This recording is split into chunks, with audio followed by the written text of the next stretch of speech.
Today we're going to be making one of my favorite things, which is my mom's family's chicken curry.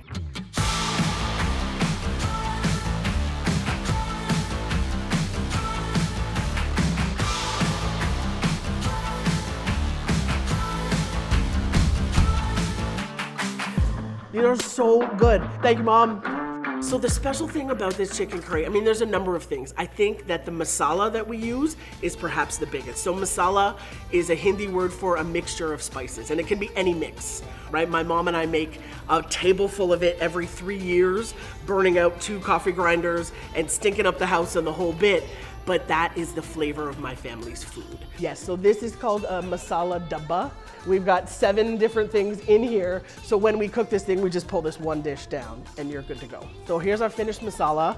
This is the family gold right here. So the masala is a little bit of a secret.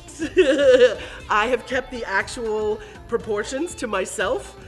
Because I don't have many of these little treasures, and it's really an inheritance. So visually, the oil will loosen up and it'll slide around really quickly, because when you first pour it, it's a little slow. So cumin seeds will go down first. All right, this is when things get exciting. The chili will go in, and then curry leaves, quite literally, I'll just shimmy them off. Once we get a little white blistering on the chili, and that's my visual cue that we're good to go here. And this is it. Curries use lots and lots of onions. That's the sound, we need that sound. Otherwise the oil is not hot enough, right? You don't want to put onions into a cold pan because you want that browning to start immediately. My mom is more of a reluctant cook. She would cook because she sort of had to, which meant that as a kid I had to be very involved. She would start cooking at like 8 o'clock in the morning. I would hear the sounds in my bedroom, right? I would sort of rouse and hear maybe it's the chopping of the onions, but I'd roll over and go back to sleep.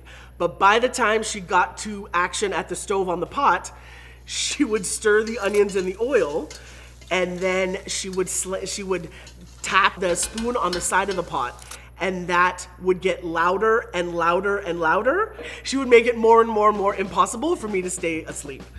Once the onions get lazy, then it's time for garlic and ginger, generally in similar amounts.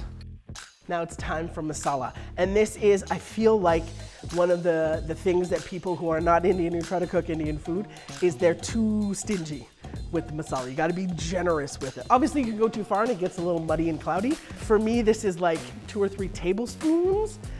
Mega, be serious.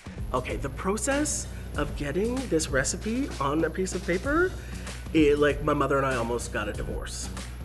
It's so hard because she is so memory and sense driven, right? I would say, how long do you cook that? And her answer would be, until it looks nice, right? Or how much? Enough, right? Or it's like some funny measurement on the inside of her hand, or how it looks in the pan, right? I am the first generation in my family to actually write anything down. Right, and I think they've appreciated ultimately my desire to capture this. Okay, so now it's time.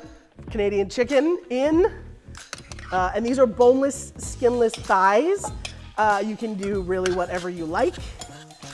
My brother's favorite version is drumsticks. I've made the remix to the boneless, skinless thigh. My mom's all chicken breast because that's her vibe, but I think the flavor is nicer and the thighs hold up in the stew a bit better. So all that's left here is just a little hit of tomato and some salt. So I have this 1 spoon. It's a serving spoon, multi-purpose kind of stainless steel spoon, but my father engraved my grandmother's name on the back. They had a sweet relationship, a little special love with each other, and so the notion that he would put her name on this is just evidence of that. Hi, Mom. Okay, you're good. See the picture? I'm gonna put you down now and we'll get to work in the kitchen. I'm making chicken curry, and now I'm just making some roti to go with it. But my dough looks pretty good, right? Very good. Well, I mean, not that I know, but you would know better than I do. I know, it's amazing. It's so cute to see the degree to which you have surrendered all cooking authority now that I've become a chef. So tell me, when you were young, right, and you were put in charge of cooking, you were like 9 years old when that started? 10 years old. Because you're in the middle of your family. And would you make chapatis at that time? Every day? Yes, I would because my father insisted. Nana was all about fresh rotis every day. So now I've got my little balls that I'm just gonna flatten out. So I have all my bits, now I'm gonna start rolling. Listen, I even have this. I know. I have all the things, and you can see it's a little busted up from a lot of use. I know. But that's fine. You did a really good job rolling it. Thank you. So listen, I have your tawa here. How do you know when it's ready? Just the right sort of brown spots and the right shade of brown. Not too far. You want it toasted, but not, obviously not burnt. All rotis should be doused, I think, with a solid amount of ghee. And I remember watching you as a kid, right? I remember standing sort of right there watching this happen, mostly because I was hoping I would get that chapati off of the stove. And the ghee would be, you'd put some down, and then the back of the spoon to spread it all over, right? Onto the plate, and we're ready for the next one. Okay, Mom, I gotta turn this camera. Can you see that? You see that? Yeah, there's the dhania, right? You got Yeah, yes. I have the dhania, don't you worry. Right, nothing, no dish leaves the kitchen without a duvet of dhania. Okay, this is it. Oh my God, it's so good. I'm so proud of this gravy. You know, it's key, not too much tomato, not too much water, just, you know what I mean? Just enough. Exactly. And it must be nice and thick. And it's gone into the chicken. Yeah. The masala is in the chicken.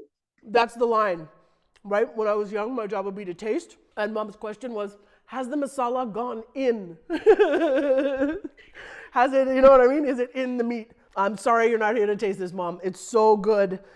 And thank you. I feel like your juju put this all together. Yeah, I'm just so happy that I was able to pass this on to you, even though I didn't make the rotis very well. But the chicken curry I know is great. Yeah. And thank all of you. From my mom, from our family and our kitchen to you, we share this really, really special recipe.